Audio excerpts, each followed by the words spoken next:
Khurram phone करके कह देता है साफ-साफ जुगनू को कि मुझे आपके इरादे कुछ ठीक नहीं लग रहे।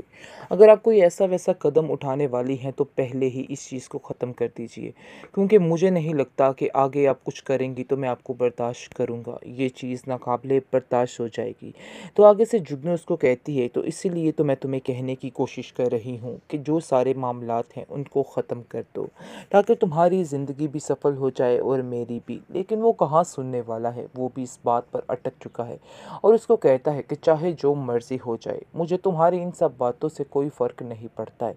मैंने जो ठान लिया है वो मैंने ठान लिया है और वही मैं करके दम लूँगा।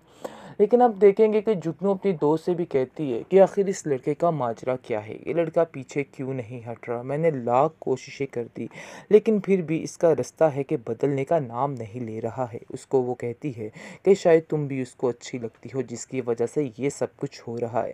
खैर अब देखेंगे कि दूसरी तरफ उसकी तबीयत काफ़ी ख़राब है उसके बाप की, सोनिया के, जिसकी वजह से वो काफ़ी परेशान है। लेकिन हमज़ा उसको हर बार हौसला दे रहा है और कहता है कि तुम फ़िक्र मत करो, क्योंकि जो डिमांड उसकी माँ ने रखी थी सोनिया की, कि ये थी कि तुम इसे पहले छोड़ दो तो मैं तुम्हें माफ़ कर दूँगी और सब कुछ पहले की तरह हो जाएगा। क्योंकि तुमने जो मेरी दोस्ती बर्बाद की है उसकी सिर्फ़ और सिर्फ़ यही सज़ा है कि इन सब बातों से अब पीछे हट जाया जाए, पुरानी बातों को भूलकर अगली ज़िंदगी को शुरू कर लो। जिसको सुनकर सोनिया कहती है कि ऐसा पहले भी नामुमकिन था तो अब तो बिल्कुल ही नामुमकिन हो चुका है। लेकिन वो भी दिल ही दिल में ठान लेती है कि वो इस नामुमकिन बातों को मुमकिन करके दिखाएगी और सारा कुछ एक दिन ख़त्म करके दिखाएगी। ये बात उसके दिमाग में बैठ चुकी है कि उसे बस अब ये तमाशा करना है और सब कुछ ख़त्म करना है, क्योंकि वो तंग आ चुकी है अब और वो सोच रही है कि जितनी जल्दी हो सके इनके सारे माजरे को क्लोज़ किया जाए। अगर आप देखेंगे कि सोनिया कहती है कि नहीं, ऐसा तो कुछ नहीं हो सकता है, और अगर आप ऐसा सोच रही हैं तो आपकी सोच बिल्कुल गलत है, क्योंकि ऐसा मैं करने वाली नहीं हूँ। आप ऐसा बिल्कुल भी मत सोचिएगा, आपकी सोच बिल्कुल गलत है। यानी कि उसको पूरे तरीके से तसल्ली दिलवाने की कोशिश कर रही है कि ऐसा कुछ भी नहीं होने वाला है। और हमज़ा खैर दूसरी तरफ उसका काफ़ी साथ दे रहा है और उसको कहता है कि तुम फ़िक्र मत करो, इन सब की बातों से तुम्हें कोई फ़र्क नहीं पड़ना चाहिए। बस तुम यकीन रखो कि जो होगा सब बेहतर होगा। इसलिए बेहतर यही है कि बस अपने बाप के लिए दुआ करो, क्योंकि मारिया भी उधर काफ़ी ज़्यादा परेशान है और उसको भी कुछ समझ नहीं आ पा रही कि वो अकेली क्या करे। वो बार-बार सोनिया को कॉल करती है और सोनिया को कहती है कि आखिर मैं क्या करूँ? मैं तो इधर बहुत अकेली पड़ चुकी हूँ।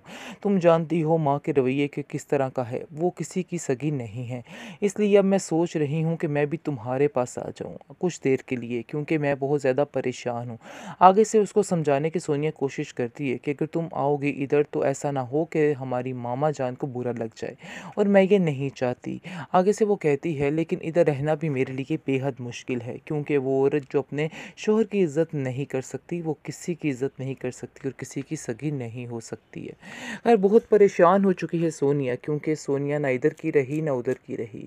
इधर उसको जुगनू ने उसका जीना महाल कर रखा है और दूसरी तरफ उसकी माँ ने। ये दोनों रास्ते उसके लिए बहुत ज़्यादा कठिन हो चुके हैं और वो बहुत ज़्यादा परेशान रहने लग गई है कि आखिर वो करे तो क्या करे, किस तरफ जाए, क्योंकि उसको कोई रास्ता नज़र नहीं आ रहा है। बेहद परेशानी के आलम में वो सोच रही है कि अब उसे क्या करना चाहिए।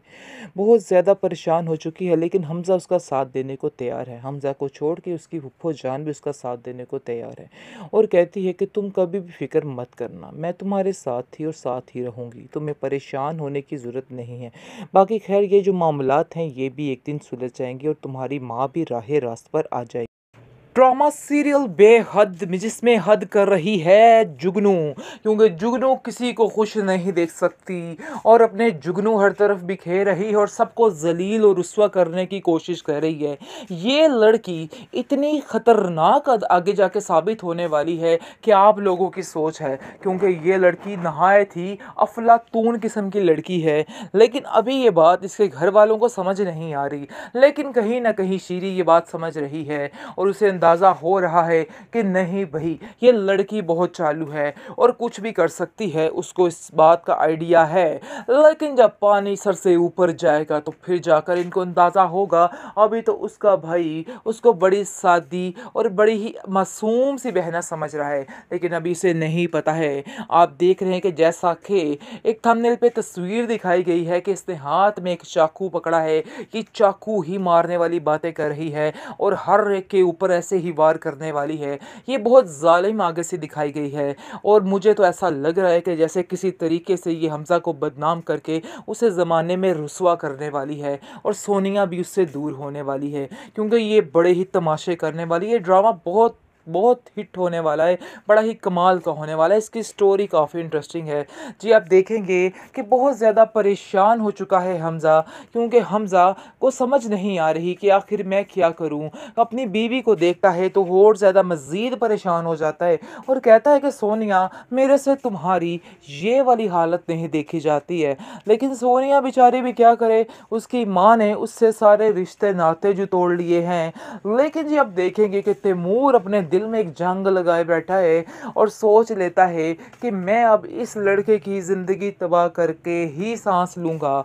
ये नहीं कि वो सोनिया से बेहद प्यार करता है और ये बात ये है कि वो उससे बदला लेना चाहता है और बदले की आग मज़ीद भड़क उठी है, क्योंकि उसने शादी कर ली है जाकर हमज़ा से और हमज़ा की ज़िंदगी में भी अब तबाहियाँ बर्बादियाँ आने वाली हैं। इस चीज़ का अंदाज़ा अभी हमज़ा को नहीं है, लेकिन हमज़ा ये रिश्ता बड़े दिल से निभाना चाह रहा है और सोच रहा है कि सारा कुछ ठीक हो जाएगा, हर बात जो है हर मसले हल हो जाएंगे। लेकिन सोनिया को इस चीज़ की टेंशन है, उसकी माँ उससे खफा है और शायद वो अपनी माँ के बगैर नहीं जी पा रही है और पल पल इस बात के लिए मर रही है कि उसकी माँ उससे दूर है और उसने जो कुछ किया अपनी माँ की मर्ज़ी के ख़िलाफ़ किया है। लेकिन हमज़ा उसको समझाने की कोशिश करता है कि नहीं, तुम ऐसा क्यों सोच रही हो, उन्होंने हमारे दरमियान ऐसा करके बहुत गलत किया। अगर वो ऐसा कहती, मान जाती हमारे रिश्ते के लिए, तो हमें कभी ये कदम ना उठाना पड़ता। मैं हमेशा तुम्हारा साथ देता, लेकिन ऐसा नहीं हुआ है। तुम्हारी माँ ने किसी बात की कोई कदर नहीं की, बल्कि जलील करने में कोई कसर नहीं छोड़ी। लेकिन ये बात याद रखना, वो अभी भी हमारा पीछा नहीं छोड़ने वाली। वो हमें अभी भी ऐसे चने चबाएगी, तुम्हें तो नहीं, खैर मेरा वो हश्र करेगी। मुझे इस चीज़ का अंदाज़ा है, वो अपनी ज़िद नहीं छोड़ने वाली और ऐसा ही है। वो औरत ऐसी ऐसी प्लानिंग कर रही है इन दोनों को जुदा करने की कि आप सोच नहीं सकते हैं। बेहद परेशान है उसका बाप भी और कहता है कि खुदारा अब तो उनकी जान छोड़ दो, क्योंकि अब तो वो इधर से चली गई है और उन्हें माफ़ कर दो और जान छोड़ दो। लेकिन वो औरत कह रही है कि जी नहीं, मैं ऐसे माफ़ करने वाली नहीं हूँ, बल्कि मैं पूरा पूरा बदला लूँगी और देख लेना कि इन लोगों का हश्र क्या करूँगी। ये लोग सारी ज़िंदगी याद रखेंगे। अभी से अंदाज़ा नहीं समझा को कि इसने किस चुड़ैल से पाला पाला है और जिससे पाला पाला है वो उसे कभी नहीं छोड़ने वाली। जब इसको अंदाज़ा हो जाएगा तो फिर इसको लग पता जाएगा।